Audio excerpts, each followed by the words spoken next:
Non, ça marche pas mal ça. Ouais, je suis d'accord. Je me mets dans une espèce de transe créative, ouais. J'ai des bouquins de méthode, j'en ai un que tout le monde a. Mais quand j'ai fait mon roman, donc c'était pas du tout le même plaisir d'écriture, j'ai trouvé. Moi j'aime bien le côté, en fait, de pas se prendre trop au sérieux. Ouais. Alors j'ai écrit dans des Moleskine, attention.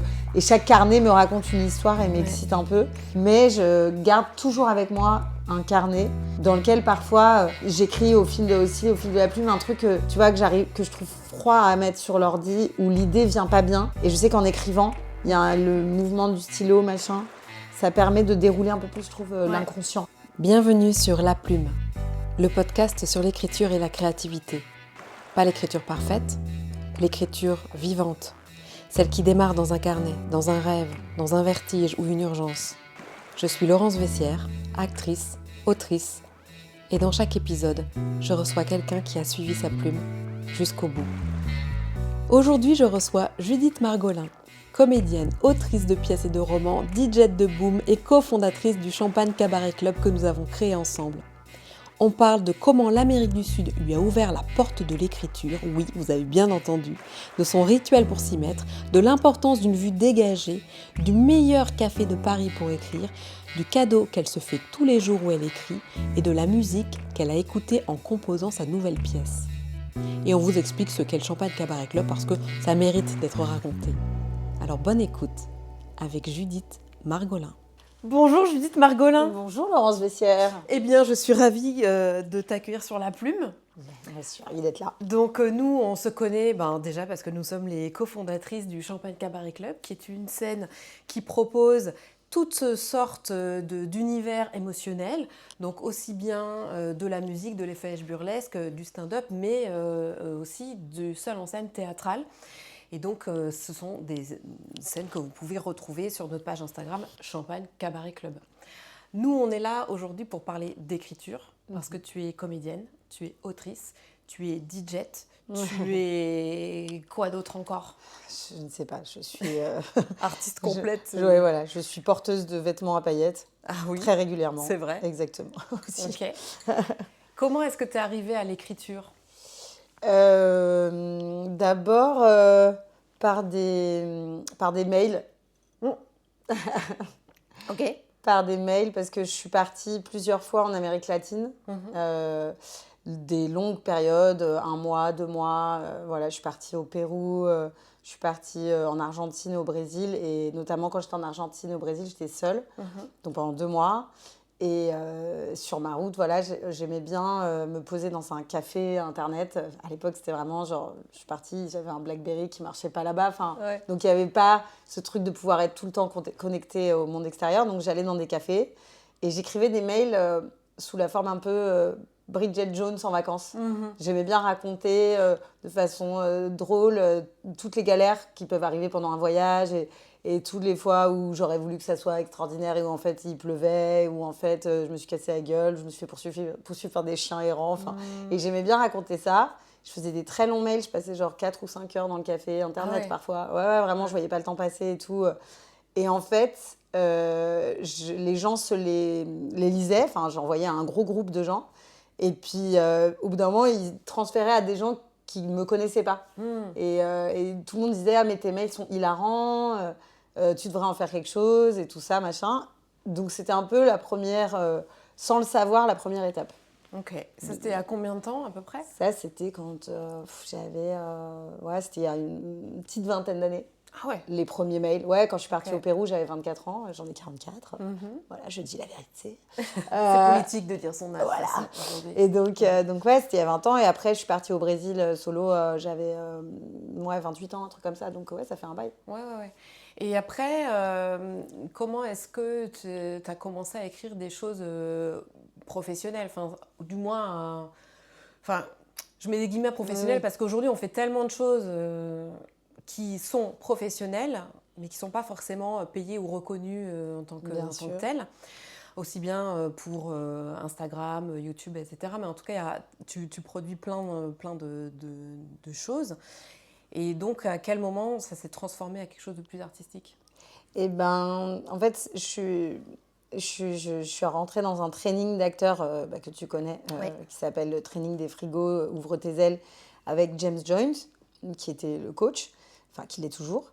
Et en fait, dans ce training-là, moi, je cherchais un peu ma voix en tant que comédienne. J'avais joué dans plein de spectacles de théâtre, mais je sentais que j'arrivais à un endroit où j'étais une très bonne élève, mais je ne savais pas quel artiste j'étais. Je ne savais pas trop qui j'étais, quelle était ma personnalité réelle en dehors de ces pièces. Et en fait, dans ce training, j'ai appris à me découvrir, à prendre plein de risques, à faire plein de créer plein d'objets comme ça, artistiques, pas forcément voués à ensuite être joués sur scène, mais en tout cas, qui m'ont permis de sortir de ma zone de confort, comme on dit. Et après, James, un jour, donc tous les 3 mois dans ce training, il y a un truc qui s'appelle le Big Tuesday, parce que ça se passait les mardis souvent. C'est une journée un peu cabaret où chaque membre du training peut faire un objet voilà, créatif pour lequel qu'on aurait payé pour voir. Ouais. C'est-à-dire pas un truc labo. Et James disait, faites un truc qui vous fait peur, qui vous met en danger. Et notamment, par exemple, écrire un petit passage pour faire rire. Et vraiment que ce soit le but de l'écriture et tout ça. Et je me suis souvenue, comme moi je suis un peu une grande bavarde, j'aime bien raconter mes histoires à mes potes, et notamment mes galères amoureuses, pro, enfin voilà, j'adore raconter la galère, comme beaucoup d'auteurs et autrices, je pense. Et il y avait une histoire que j'avais vécue, un date hyper foireux avec un mec, et j'en avais fait un petit texte au training. Et je l'ai présenté, je tremblais, j'étais vraiment très stressée parce que le but était que ça rie, quoi. Donc voilà, et les gens ont commencé à rire et tout. Et vraiment, ça a été super. Et donc, au bout de 10 minutes, le texte durait 10 minutes, James m'a dit il faut que tu continues avec ça et vas-y, développe l'idée. C'est hyper drôle et tout ça. Donc, je me suis attelée à l'écriture de ça. J'avais, je pense, 33 ans, un truc comme ça. Donc, c'était il y a une dizaine d'années. Et j'ai écrit pendant 2 ans ce texte. Je me suis mise à vraiment essayer de raconter une histoire entre une fille qui se prend pour la réincarnation ashkénaze de Marilyn, le parallèle avec Marilyn, la quête d'identité et la galère de ce date. Et voilà. Et c'est devenu un spectacle qui s'appelle Mudit Monrovitz, la réincarnation ashkénaze de Marilyn Monroe. Et j'ai fait un petit extrait d'abord sur un plateau à la Nouvelle Scène. Puis la directrice de la Nouvelle Scène m'a dit allez, vas-y, présente-moi un showcase complet. C'était en 2017. Ouais. Et voilà. Et aujourd'hui, le spectacle se joue toujours. Ouais. Voilà. Alors que tu es déjà en train de préparer le deuxième. Alors, je dirais pas déjà, parce qu'en fait, j'ai mis des années. Oui. J'ai mis des années à trouver le sujet. Oui. Il a fallu vivre, en fait. C'est ça, ouais. Vivre des choses, des nouvelles galères. Mais ouais, ça y est, là, je prépare le deuxième. Entre-temps, j'ai quand même écrit des courts-métrages, plusieurs courts-métrages qui ont été tournés. J'ai écrit aussi un long-métrage et un spectacle qui est encore en cours d'écriture pour les mises en capsule au Le Pic l'année dernière, et qui s'appelle Le Troisième Élément. Voilà, donc en fait, j'ai produit d'autres textes, mais c'est vrai que je n'avais pas encore passé le cap de la nouvelle création. Voilà. Après Mudit, c'est dur d'avoir un deuxième enfant. On pourra en parler après. Je voulais connaître un peu tes rituels d'écriture, tes habitudes d'écriture, si tu en as. Ouais. Alors... J'aime bien. Je sais qu'il faudrait mettre. Moi, on m'avait dit mets de la sauge, fais cramer de la sauge avant de commencer. Tu vas voir, ça développe l'inspiration, machin, et ça te fait écrire des trucs qui vont te faire gagner de l'argent. Ouais. C'est une scénariste qui m'avait dit ça. J'ai fait une fois, je crois. Bon, j'ai pas de souvenir d'avoir gagné beaucoup de dollars après ça. Moi, j'aime bien écrire dans les cafés. J'aime bien parfois écrire j'aime écrire quand il y a du monde autour. Okay. J'aime pas écrire quand il y a évidemment trop de bruit, mais le silence seul chez moi, c'est vraiment quand j'arrive en fin de projet et que là, vraiment, il faut que je sois hyper concentrée pour terminer. Mais sinon, j'aime bien écrire dans un café ou avec d'autres potes autour de moi qui écrivent, genre faire des séances de coworking. C'est ce que j'allais dire. Ils sont en train de bosser, on fait des pauses, on s'en parle. Et j'aime bien écrire devant des vues. Des vues ? C'est-à-dire voir... pas des vues sur Insta. Je ne sais pas, voilà, des vues. J'aime bien quand on me l'a j'ai vu. Non, j'aime bien écrire. J'ai vu sur WhatsApp. Moi, ça me met la rage. Et du coup, après, j'ai envie d'écrire. Ouais. Non, tu vois, par exemple, chez toi, il y a une vue dégagée. Moi, si j'écrivais, je me mettrais vraiment face à la vue. Ou... Moi, j'ai de la chance, j'ai un père qui habite au Havre. Et donc, il a une vue sur mer chez lui. Et j'y suis allée déjà plusieurs fois.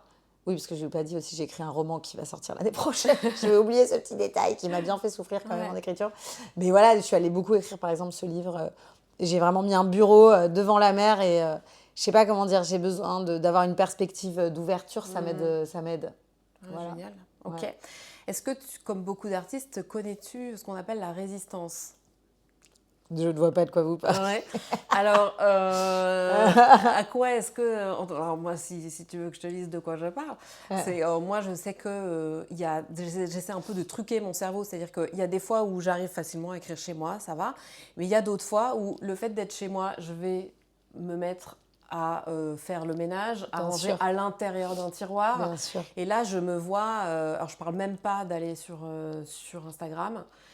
Le gros piège. Et donc là, je vais casser le rythme et dire, OK, vas-y, sors, va dans un café, va dans un autre endroit.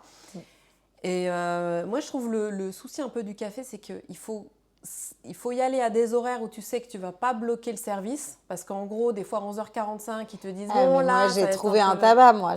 Voilà. J'écris à l'étage d'un tabac qui s'appelle La Gitane, OK. Place Jourdain. Ils ne font pas manger. Je vous le dis parce que c'est un bon repère d'écriture. Absolument. Il n'y a pas de musique Ouais. dans ce café, ce qui est quand même hyper rare. Oui. Et ils ne font pas manger. Donc, tu ne gênes pas. Et est-ce qu'il y a une prise ? Parce que ça, c'est aussi la condition. Il faut avoir la table près de la prise. C'est un vieux café, donc effectivement, très bonne remarque, ils ont une seule multiprise. Donc, tout le monde va se brancher. Et maintenant, moi, j'ai un nouveau chargeur d'ordi qui est comme ça, hyper court. Donc, c'est trop frustrant. Donc, il y a 2 tables vraiment importantes près de la fenêtre. Toujours près de la fenêtre, mais genre où il y a la multiprise accessible. Sinon, effectivement, c'est pas du tout un café de coworking. C'est un vieux tabac dans son jus. Mais il se trouve que c'est miraculeux. Il n'y a pas de matcha à 8 € déjà. Tu peux prendre des boissons à un prix normal. Il n'y a pas de musique. Et il y a plein de gens qui s'y rejoignent pour faire des activités d'écriture, mais c'est relax, quoi. Il y a un côté... Mais donc voilà, donc c'est pour ça, moi j'ai ce café bon en conseil. particulier. Merci beaucoup. Et donc, comment est-ce que toi, la résistance s'exprime ? Bah justement, comme je te disais, moi, quand je suis chez moi, je vais avoir trop de tentations. Ouais. Alors, j'ai trouvé quand même un système... à un moment, j'avais utilisé une appli où je ne sais plus comment ça s'appelait, mais ça te faisait des phases de 20 minutes. Ce qui paraît que ton cerveau, il se concentre 20 minutes et qu'après, il s'arrête. Donc, ça faisait des tranches et toutes les 20 minutes, ça sonne. Tu fais 20 minutes d'écriture, tu prends une pause de 5-7 minutes.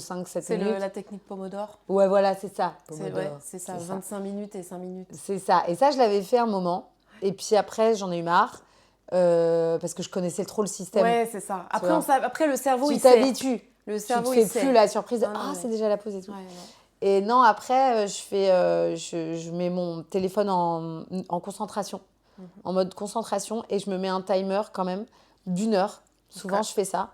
Je mets concentration 1 heure. Donc, je sais que pendant cette heure-là, je me donne à moi-même l'interdiction d'aller sur mon téléphone. Et même si j'écris rien pendant 20 minutes, je me force à être présente. Et en fait, j'ai remarqué que souvent, tu as ce moment de gouffre un peu genre, en fait, il n'y a rien qui vient. Ou alors, tu relis et tu te dis, mais ce que j'ai fait hier, c'est de la merde et tout, machin. Mais en fait, au bout d'un moment, le cerveau, du coup, il est concentré que là-dessus et les choses se débloquent. Et après, il y a mon petit sucre de « Ah, je sais que dans 20 minutes, je vais m'arrêter. Dans 5 minutes, je vais m'arrêter. » Enfin, tu vois, Et puis, voilà. Non, ça marche pas mal, ça. Ouais, je suis d'accord. Et tu dirais que tu arrives à écrire combien de temps à la suite ? Tu arrives à te dire, je peux écrire toute la journée Pas du tout. Moi, je suis pas du tout une... Non, après, ce que je peux faire, c'est genre... Tu vois, par exemple, là, j'ai eu un rush pour le roman l'été dernier, où vraiment, il fallait que je termine et tout. J'écrivais... Je suis allée seule chez mon père au Havre. C'était un peu un drôle de moment. Un moment vraiment écrivaine... le cliché de l'écrivaine avec les cheveux en pétard, qui prend une douche à 18h, qui, voilà, vraiment avec un plaid sur les épaules. Enfin, un peu dans ma cabane, quoi, on va dire. Mais du coup, je me disais, je vais écrire toute la journée. Mais, par exemple, je me disais, à 18h, je vais sortir, je vais aller me balader le long de la mer. Ce soir, je vais aller manger toute seule au resto. Je me donne toujours des petits cadeaux, tu vois, si c'est possible. Ou je vais regarder tel film, machin. Et j'écris, genre, 3 heures le matin, mais avec des pauses. avec des vraies pauses. Je suis pas du tout quelqu'un qui va te dire putain j'ai passé sauf quand j'étais où j'écrivais mes mails là en Amérique latine où là je kiffais, je passais des heures peut-être parce que personne n'attendait et que c'était pour moi. Voilà. Oui, c'est ça, il y a pas de. Mais sinon ouais je fais des petites tranches tu vois et après je fais une grosse pause déj, je fais des siestes. Moi j'adore faire des siestes, surtout quand je suis en écriture comme ça. Il faut que je fasse une sieste de 20 minutes l'après-midi après avoir mangé. Et après la sieste je peux repartir pour 3 heures max, mais pas beaucoup plus. Du coup, tu repars vers 16h, un truc comme ça Ouais, plutôt vers 15h. En gros, je me faisais la pause, une grosse pause, quoi, entre 12h30 et 14h30 ou 15h. Et après, 15-18h. Et je sais qu'à 18h, quoi qu'il arrive, je m'arrête. Après, ça m'est arrivé pendant ce rush-là, spécialement pour le bouquin, de réécrire la nuit. Ça, j'avais jamais fait. Genre, je me regardais un film, machin, et en fait, d'un coup, parce que j'avais un peu peur dans l'appart solo, non, mais j'avais un peu peur. Et du coup, je trouvais pas bien le sommeil. Et je suis vraiment une gamine, moi, j'aime pas les endroits grands où je dors toute seule et tout. Et donc, j'arrivais pas à trouver le sommeil. Et je me disais, bon, bah, puisque je suis réveillée, je vais me refaire une petite heure, entre 2 et 3, tu vois. Très bien. Et c'est pas mal la nuit. La nuit, c'est un truc. Surtout quand tu sais que le lendemain, tu n'as pas à te lever. Voilà, tout ça, et évidemment. Que tu es dans ta résidence. Quoi. Ouais, évidemment. Super. Mais c'est vrai que ça, j'aimais bien la nuit parce que tu as l'impression que le monde entier est concentré, tu vois. Ouais, et puis que tu vas pas avoir rien, des sollicitations qui arrivent, je trouve, la journée, des fois, d'un coup, même si tu mets ton téléphone loin, d'un coup, sur ta pause déj, tu vas voir un mail, un WhatsApp, un truc, Oui, et ça puis va ça peut un peu te préoccuper. Exactement. Puis il y a toujours une urgence extérieure, toujours. tu vois, à laquelle apparemment il faut répondre ici et maintenant. Et je trouve qu'après, ça brouille la phase de l'après-midi. C'est hyper dur de s'y remettre. Hyper dur de s'y remettre. Non, mais le matin, c'est mieux que l'après-midi, c'est sûr. C'est quoi, toi, tes inspirations créatives ? Dans le sens, genre des méthodes ou des gens Alors, on pourra parler méthode après, mais ouais, ça pourrait être des gens ou des choses que tu aimes bien faire. Par exemple, là, tu disais la vue, c'est quelque chose qui peut t'inspirer. Mais est-ce qu'il y a des personnes, des genres, des films, des expos Ah oui. Alors après, je sais qu'on peut avoir des inspirations par rapport à un projet. Oui. Mais de manière générale. Enfin, par exemple, moi, j'imagine que toi, la danse doit beaucoup t'inspirer. Parce que tu danses pas mal, ou les musiques, peut-être. La musique, énormément. Mais oui. Ouais. La musique, énormément. En fait, j'écris en écoutant parfois. Ça dépend. Il y a des moments où j'ai pas du tout envie d'écouter de musique. Et il y a des moments où vraiment, je ne peux pas écrire si j'ai pas de la musique. Par exemple, je sais que mon bouquin, je l'ai beaucoup écrit en écoutant Sofiane Pamart, tu vois, le pianiste. Oui. Je me faisais vraiment à la fois bercer, ça me mettait dans un état un peu d'auto-hypnose et tout. Mais effectivement, tu as raison. Par exemple, quand j'ai écrit Mudit, j'écrivais en écoutant de la musique yiddish, j'écrivais en écoutant des morceaux de Marilyn ou des trucs qui me faisaient marrer. Et en fait, parfois, sur une musique, je me mets dans une espèce de transe créative, ouais. J'aime bien. Par exemple, j'ai écrit un texte où j'ai écrit en écoutant le boléro de Ravel, qui est une espèce de truc en cercle, tu vois, qui se boucle. Et en fait, j'écrivais un peu comme la musique. C'est-à-dire, je mettais pas de ponctuation, je faisais un truc sans fin et j'ai adoré. Et c'est vrai que mes spectacles, là, mon nouveau spectacle, Paillettes, mon amour et tout, il y a un truc comme ça de très, très lié à la musique. Ça, c'est vrai. Et après, j'adore regarder beaucoup de films. Je regarde beaucoup de films, je regarde beaucoup de séries, je bouffe beaucoup d'écrans, d'images et tout. Et ça peut vraiment parfois, je peux avoir des petites jouissances d'écriture devant des séries et où je me dis, ouais, c'est trop ça que j'ai envie de faire, quoi. Je sais que là, aujourd'hui, c'est dur de dire ça, c'est un mec très problématique, mais moi, les films de Woody Allen m'ont énormément inspirée dans le genre d'écriture que je voulais faire. Il y a aussi, pour le travail sur les personnages, moi j'adore la série Six Feet Under sur HBO. Je trouvais que c'était extraordinaire, les destinées de ces personnages. Et j'adore aussi... Et quand j'avais vu aussi des spectacles de Blanche Gardin, où les premiers spectacles, j'avais vu justement la nouvelle scène et tout, où je me disais, ah, c'est génial, cette audace entre une fille... très propre sur elle, très blonde, très, très sapée et tout, et un texte qui va vraiment très loin. Et parfois c'est le contenu ou parfois c'est la musique d'écriture des gens. Il y a des gens, ils ont toujours eu des musiques d'écriture qui m'inspirent parfois. C'est vrai. Ouais. Et en termes de méthodologie? Ça, c'est vraiment le terme, tu sais, qui direct me stresse. Non, pardon, c'est pas toi. Je reprenais. C'est pas toi. Tes mots. Mais alors, moi, je suis très stressée en termes de méthode. C'est-à-dire que j'ai des bouquins de méthode. J'en ai un que tout le monde a. Libérer votre créativité. Tout à fait, Julia Cameron. De Julia Cameron, qui doit être très, très riche grâce à nous. Alors tu fais tes pages du matin ou pas? Je l'ai fait un petit peu à une époque. C'est vrai que je le fais plus. Et que c'était pas con. J'aimais bien cet exercice qu'effectivement, ça fait sortir de la matière comme ça, à laquelle tu t'attendais pas et tout. Donc ça, j'aime bien. Mais dès que il y a un côté, j'avais lu aussi, parce que comme j'ai écrit des scénarios, j'avais un peu commencé à lire l'anatomie du scénario de John Truby, qui est un classique et tout. Et en fait, dès qu'il y a des petits A, petits B, petits C, des règles, genre par exemple Julia Cameron qui dit ça se passe sur tant de jours, jour 1 vous faites ça, jour 2 machin, moi au lieu de me dire je suis la méthodo et je suis, tu vois, et comme ça je réfléchis pas, je suis une méthode, moi ça me stresse et et c'est, je sais pas comment dire, c'est un truc de mauvais élève pour le coup, j'ai exprès envie d'arrêter. Et ça m'énerve, hein. Je suis entre moi et moi, tu vois, mais je suis là, moi je vais pas le faire. Tu vois, une espèce de truc de je sais pas, d'ego. Est-ce que ça déclenche quand même l'écriture? Parce que finalement, on s'en fout que tu le suives jusqu'au bout. Ouais, je sais pas. En tout cas, oui, j'ai trouvé parfois des trucs intéressants. Il y a un livre que j'ai beaucoup aimé, parce que j'aime l'auteur de fou, c'est Stephen King, qui a fait un livre sur l'écriture. Voilà, écriture. Et j'adore son bouquin, et j'ai trouvé, notamment pour l'écriture de mon roman, hyper bien ses réflexions et tout ça. Lui-même, il donnait des exercices, d'ailleurs, que j'ai pas fait. Mais il disait de lui envoyer. Donc, c'était il y a des années. Il disait, envoyez-moi un texte, machin. Mais j'ai bien aimé lire ses conseils. Mais après, je l'ai laissé infuser. Mais je sais pas si j'ai appliqué... Est-ce qu'il y en a un en particulier, même si tu l'as pas appliqué, qui t'a marqué, que tu te souviens dans ce bouquin? Alors, dans ce bouquin, non, il parlait de pas trop utiliser d'adverbes, je me rappelle. C'est drôle. Ouais. Pourquoi tu dis c'est drôle? Non, parce que y a quelqu'un d'autre qui en parle dans ce podcast et qui parle du chapitre des adverbes. Et je me dis, c'est marrant, ce conseil qui ressort sur les adverbes. Ouais, mais parce qu'en fait, il écrit des dialogues, après, il te montre très concrètement ce que ça donne avec, ce que ça donne sans. Et puis, il dit aussi de commencer en plongeant au cœur de l'action sans forcément expliquer tout de suite. Donc, voilà.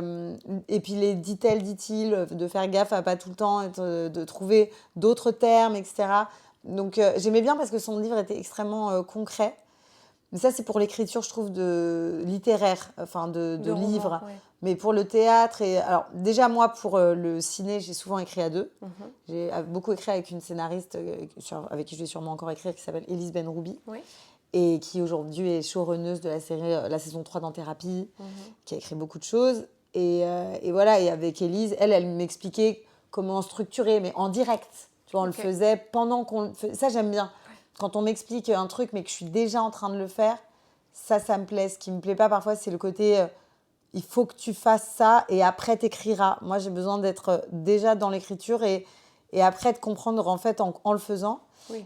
Pour pas couper ta créativité et le moment, ce qui est le plus sympa quand même dans l'écriture, parce que dans les méthodos, c'est un peu des rendez-vous et que je comprends moi quand je regarde les séries, quand je vois des scénarios, quand tu as des scénarios bien ficelés, tu fais ok, là il y a l'élément déclencheur, là il y a le truc, je comprends, là il a planté ça en scène 1 qu'on retrouve, et ça c'est hyper jouissif en tant que spectateur et en plus nous en tant qu'artistes, mais quand il y est, c'est vrai que ça brime un peu. Et surtout, moi, c'est comme quand j'ai fait du piano et que j'ai passé vachement de temps à faire du solfège. Moi, j'avais envie de jouer du piano. Et après, je me suis rendu compte que c'était très, très chaud de jouer du piano et qu'il fallait beaucoup travailler. Mais tu sais, c'est ce côté, il faut faire son solfège d'abord. Moi, j'arrive pas. Ça me bloque. Et voilà. Donc, je préfère me jeter, que ce soit pas très bien, mais qu'après, j'ai des intervenants concrets, comme des scénaristes avec lesquels je bosse et tout ça, machin. Là, je bosse en ce moment avec Rudy Milstein sur une série. Il m'a... Tu vois, je lui avais donné de la matière et il m'a dit « Ah oui, mais si on veut que ça marche, il faut qu'il y ait un cliffhanger là et que truc machin. » Et en fait, c'était génial parce qu'en le faisant avec lui, j'apprends énormément. Et par exemple, par contre, un des meilleurs conseils de ma vie qu'on m'ait donné dans l'écriture, c'est Richard Guettet qui me l'a donné, qui a lui aussi un podcast sur l'écriture qui s'appelle Bookmakers et qui est lui-même écrivain. Il a publié, je crois, 8 romans et tout ça. Et en fait, Richard, il m'avait dit n'écris pas pour faire plaisir à tes parents. Il m'a dit écris quelque chose d'inconfortable. Ne te censure pas. Va au-delà de ce que tu imagines être ta limite. Et pour le théâtre. Et c'est comme ça que j'ai écrit Mudite. C'est que je me disais, moi qui étais un peu justement la bonne élève quand je jouais au théâtre, celle qui ne veut pas dépasser du coloriage et tout, là d'un coup, quand j'ai écrit ma pièce, je me suis dit, j'en ai rien à foutre que mes parents détestent cette pièce, qu'ils trouvent que c'est trop, qu'ils apprennent des choses extrêmement intimes sur moi. Je la fais pas pour eux. Et en fait, ça m'a libérée. Et depuis, j'applique cette devise pour chaque projet. Quel est, toi, le meilleur conseil que toi, tu pourrais donner force de ton expérience? C'est une sacrée question. Le meilleur conseil que je pourrais donner, c'est en rebond avec celui qu'on m'a donné, c'est de ne pas se censurer, de beaucoup écrire, enfin, de ne pas se dire, quand je vais mettre sur ma page, quand je vais écrire une phrase, il faut qu'elle soit nickel. Il faut qu'elle soit nickel et que j'ai pas à repasser dessus et tout ça. Moi, souvent, j'écris beaucoup de matière. Parfois, j'écris 3 fois ou 4 fois la même phrase de manière différente. Et je me dis, je ferai le tri après. Je préfère avoir trop et couper derrière plutôt que d'attendre qu'il y ait la substantifique phrase qui tombe et que je me dise, ouais, j'ai mis 1 heure à produire cette phrase. Mais pour moi, je trouve ça décourageant. Parce que ce qui est agréable dans l'écriture aussi, c'est de dire, ah putain, j'ai mes doigts qui filent sur le clavier et j'écris plein de conneries, mais j'y vais. Voilà. Et ouais. Mais tu sais, moi j'avais rencontré la réalisatrice Sophie Filière qui m'avait raconté ça, qui disait qu'elle, en fait, le choix des mots, elle ne pouvait pas avancer dans la phrase tant qu'elle n'avait pas le mot juste. Donc des fois, elle pouvait rester des heures, des jours jusqu'à trouver ce mot et qu'après, elle pouvait continuer la phrase. Ah ouais, ça, donc, je trouve ça trop difficile, je trouve ça trop long. En fait, la satisfaction d'écriture est trop longue à venir, quoi. Bon, après, je sais pas, comme elle joue pas... comme elle jouait pas, donc peut-être que nous, on sait qu'après il y aura une réécriture plateau, il y aura une réécriture avec le metteur en scène, tout ça. C'est vrai. Mais quand j'ai fait mon roman, ce qui était d'ailleurs assez perturbant parce que j'avais jamais écrit un texte qui, a priori, n'allait pas être dit, donc c'était pas du tout le même plaisir d'écriture, j'ai trouvé. C'était plus âpre, c'était très solitaire, quoi. Et en fait, je faisais quand même ça. C'est-à-dire, je me disais, j'écris des tonnes. Je sais qu'il y a de la merde, c'est sûr et certain. Il y a beaucoup de merde et tout ça. Mais à l'intérieur, c'est comme le nénuphar qui pousse dans la boue, quoi. T'es là, là par contre, il y a une pépite. Il y a une phrase pépite. Tu vois, au milieu. Et c'est quoi la différence pour toi entre l'écriture de scène et l'écriture du roman? Franchement, j'avoue, je trouvais ça un peu...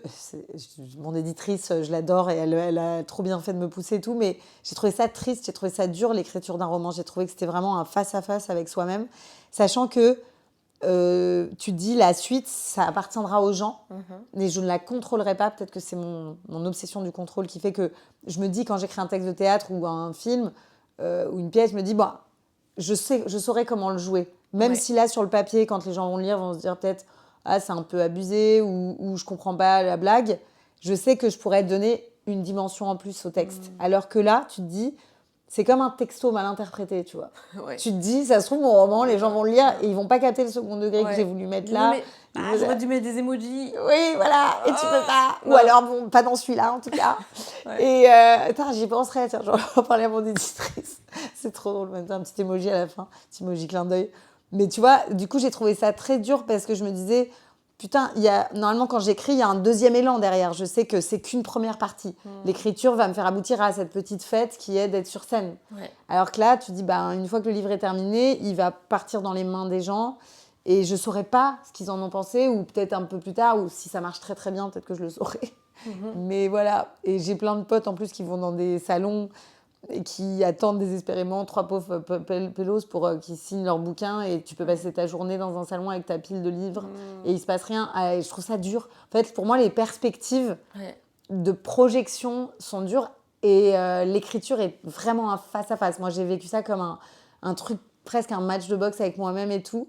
Alors que quand j'écris pour la scène, tu sais, parfois je ricane en me disant « Ah, ça va être trop bien à jouer, ça va être génial de faire ça sur scène et tout, j'ai trop hâte, je mettrai une lumière comme ça, je ferai... » Tu vois, du coup, j'ai une joie qui m'aide. Ouais. Donc, je salue tous les écrivains, mais moi, je ne serais pas une romancière à plein temps. C'est impossible. Ah ouais. C'est quoi, pour toi, le cliché de l'écriture qui n'est pas vrai? C'est des bonnes questions, hein, Laurence Vessière. Le cliché sur l'écriture qui n'est pas vrai, bah, que genre, il y a des gens qui sont faits pour écrire et pas d'autres, je pense. Tu vois? Je pense que... Après, on peut ne pas avoir envie, tu vois. Mais je pense que tout le monde a la possibilité de le faire. Et aussi ce côté, tout a déjà été dit, tout a déjà été fait. Ce qui est vrai. Ce qui est vrai, d'une certaine manière, bon. mais ce ne sera jamais fait comme toi tu le fais. Oui. Et donc, se faire confiance, voilà, pas partir dans, de toute façon, voilà, ça va être une énième histoire d'amour, ça va être un énième conflit familial, ça va être, enfin, tu vois.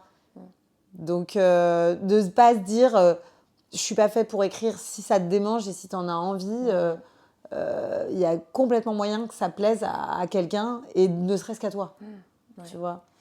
Alors là, tu es venue avec un petit carnet magnifique. Ouais. Est-ce que tu veux bien nous montrer pourquoi est-ce que tu l'as apporté?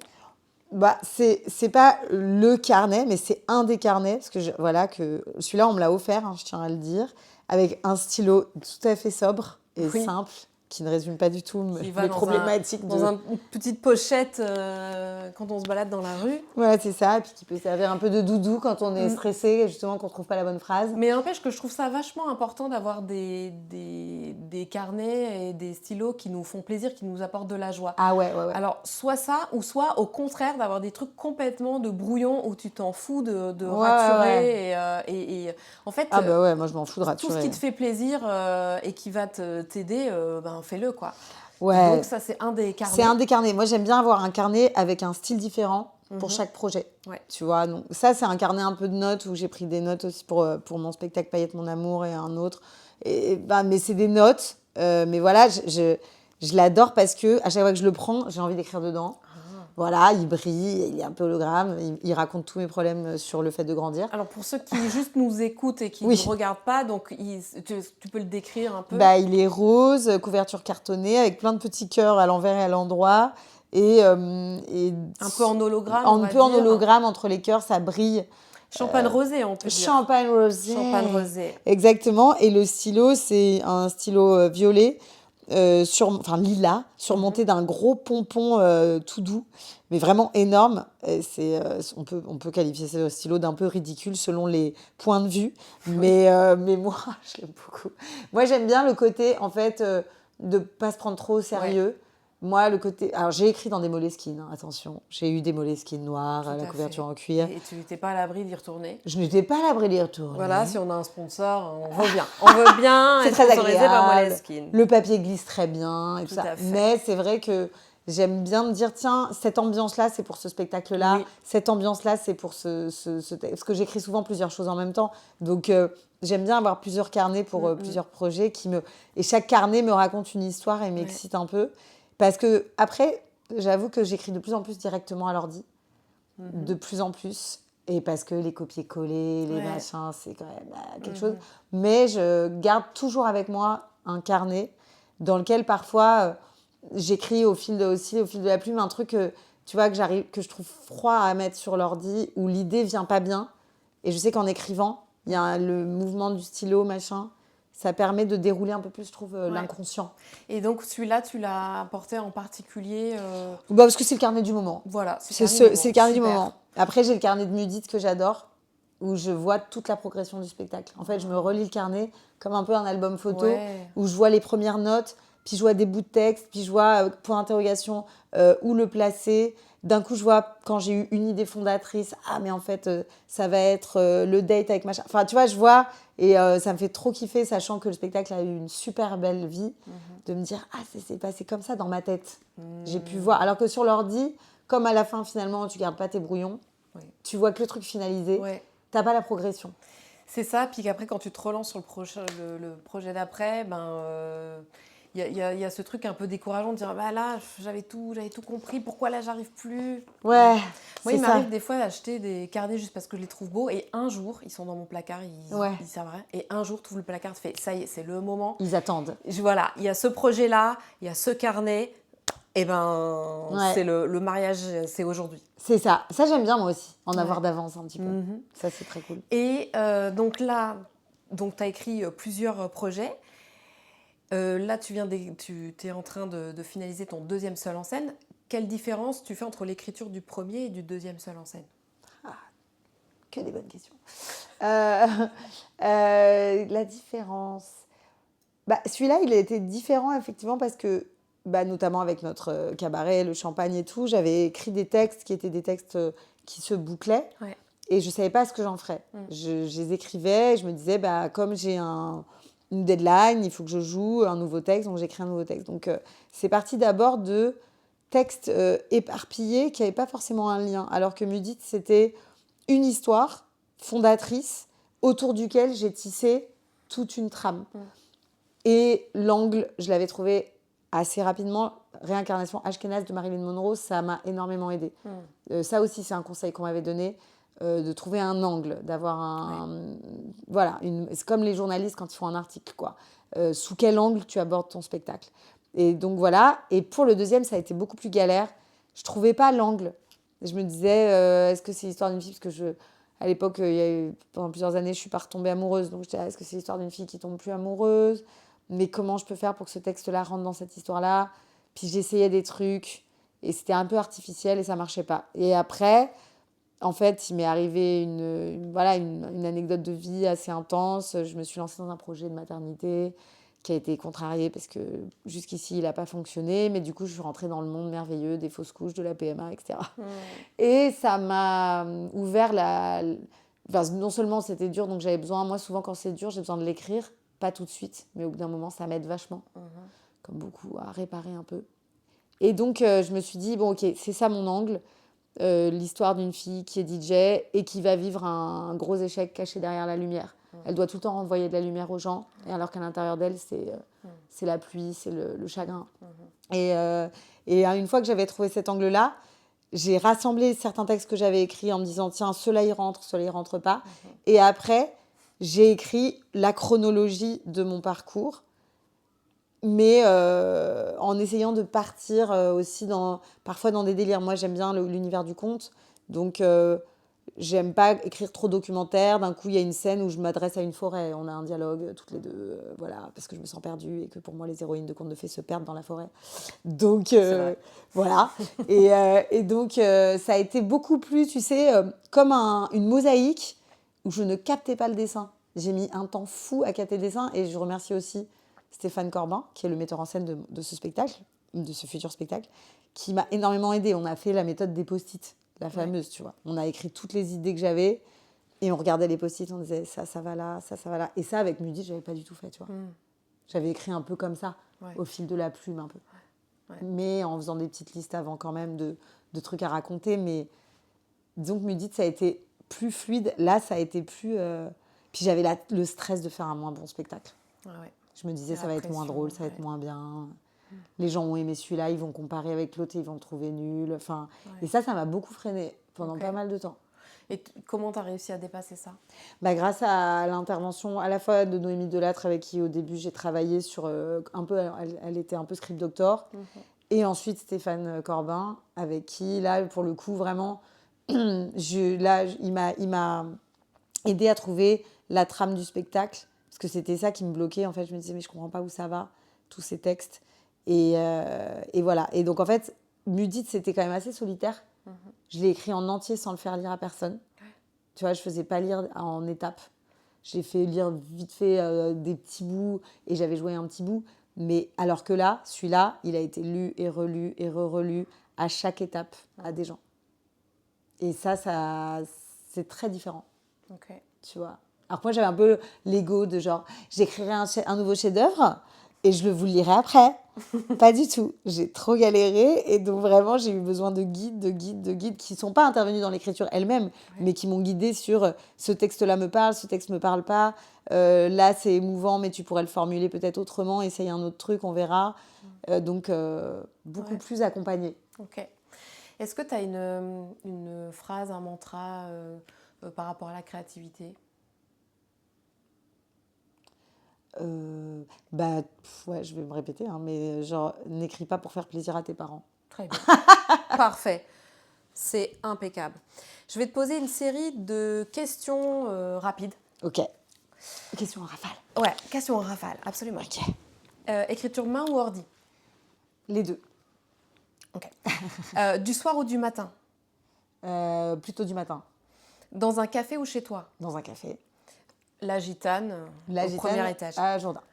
Manuel de méthodo ou conseil d'amis ? Conseil d'amis. Ton envie avec ton prochain projet ? Que ça pète la vitrine. Ok. Péter la vitrine, si on est plus précise et spécifique, que ça marche et tu voudrais jouer où, dans quelle salle ? Je voudrais jouer dans une grande salle parisienne, genre la grande salle des Mathurins ou la Pépinière, et puis qui sait, encore plus grand, qui sait, l'Olympia. Absolument, parce que tout ce qui est dit dans ce podcast se réalise. Ok, alors on termine à l'Olympia. On termine à l'Olympia. Okay. Ta plus grande fierté créative ? Mon premier spectacle, Mudit. Le jour où tu t'es dit, ça y est, je suis artiste ?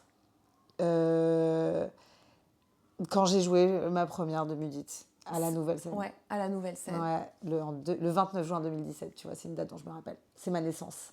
Oh là là, pas longtemps après ton anniv d'ailleurs. Exactement. Les personnes indispensables à ta réussite ? Les amis, les amis artistes bons conseillers et les amis tout court, quoi. Comment est-ce que tu célèbres tes succès ou tes joies ? En faisant la fête, en dansant beaucoup et en mettant beaucoup de paillettes sur mon visage et sur moi. Ok. Un défi qu'on pourrait proposer aux auditeuristes pour se mettre à écrire ? Aller chercher le truc le plus gênant, le plus embarrassant et l'écrire en 10-15 lignes, voilà, pour le lire à des potes et un soir. Et à nous, envoyez-le Et à nous, bien sûr. Voilà, et à nous. Voilà. Donc voilà, vous allez chercher l'affreux, convoquez l'affreux. Allez chercher l'histoire la plus embarrassante qui vous est arrivée. Vous écrivez ça en 10-15 lignes et vous venez nous la partager. Voilà. On vous attend. On serait trop content de dire ça, parce que c'est ce que tout le monde veut lire en fait. Oui. Eh bien, merci pour cet entretien dans la plume. Merci, j'ai encore Laurence. 2 choses pour toi. J'ai un cadeau pour te remercier d'être venue. Le cadeau n'étant pas juste à côté de moi, donc je vais le cadeau arrive. le chercher. Oh mon Dieu. Donc, ceci est ton cadeau, très cher. Mais qu'est-ce qu'il sait? Oh, c'est un poney. J'ai toujours rêvé d'avoir un poney, comme j'ai un jardin, c'est parfait. Je déchire le papier, hein. Vas-y, je suis une impatiente, moi. Oh, Love at First Sight. Oh, j'adore. Oui. Merci, Et regarde il est la trop forme. beau. Oh, mais c'est un cœur. Oui, c'est un stylo en forme de cœur sur la longueur. Oh, c'est magnifique, c'est splendide. Je rêve qu'il me sponsorise. Ah, j'adore. Sponsorisez-nous. Sponsorisez la plume, s'il vous plaît. Et donc, c'est merveilleux, ça donne envie d'écrire tout de suite. Ah bah, j'espère. Ah bah oui. Ceci est le livre d'or de la plume parce que je me rends compte qu'on connaît assez peu aujourd'hui, dans ce monde moderne, l'écriture manuscrite des gens. C'est vrai. Et donc voilà, donc c'est ton inspiration du jour, ce que tu as envie d'écrire par rapport à l'entretien qu'on vient de passer. Ok. Et on va se quitter là-dessus. Ok, merci Laurence. beaucoup. Merci beaucoup. Ah, j'ai oublié de demander comment est-ce qu'on peut faire pour te suivre. Ah, eh bien, sur les réseaux sociaux, judith.margolin, judith.margolin. Voilà. Et vous aurez toutes les infos Toutes pour aller les te voir nouvelles. sur scène et les séances de dédicaces pour pas qu'il y en ait que 3 qui viennent te voilà, voir. s'il vous plaît. Et aller danser en soirée et venir au théâtre. Voilà. Oui. Il y a plein d'activités possibles. Danser en soirée, on n'en a pas parlé, mais du coup, j'en ai parlé au tout début, tu es aussi DJ. Ouais. Donc, vous aurez les infos parce que tu te produis toutes les semaines, toutes les 2 semaines quasi. Toutes les 2 semaines, au bar La Cagnotte de Belleville, 114 rue de Belleville. Et là où vous voudrez. Absolument. Là où vous m'emmènerez. Voilà. Merci beaucoup, Judith Margolin. Merci. Merci à Judith d'avoir partagé ses rituels, ses cafés parisiens et ses mails de vacances. Son mantra, n'écris pas pour faire plaisir à tes parents. Son défi, écrire en 10 à 15 lignes le truc le plus gênant, le plus embarrassant, le plus affreux que vous ayez à raconter. Puis le lire à vos amis et venez le partager en commentaire. On est impatiente de vous lire. Dans le prochain épisode, Cécile Lasserre, comédienne, autrice, marionnettiste et désormais script, vous expliquera comment trouver une résidence d'écriture. Elle nous confie son conseil le plus précieux, savoir faire le deuil des bonnes idées pour avancer. Vous n'êtes pas prêt. Pour recevoir ce podcast une semaine avant les autres, souscrivez à mon Substack. Vous recevrez aussi en exclusivité les références complètes de chaque épisode, mes impressions et le mot laissé par mon invité. Le lien est dans la légende. Merci d'être là. Votre histoire mérite d'être racontée. Suivez votre plume.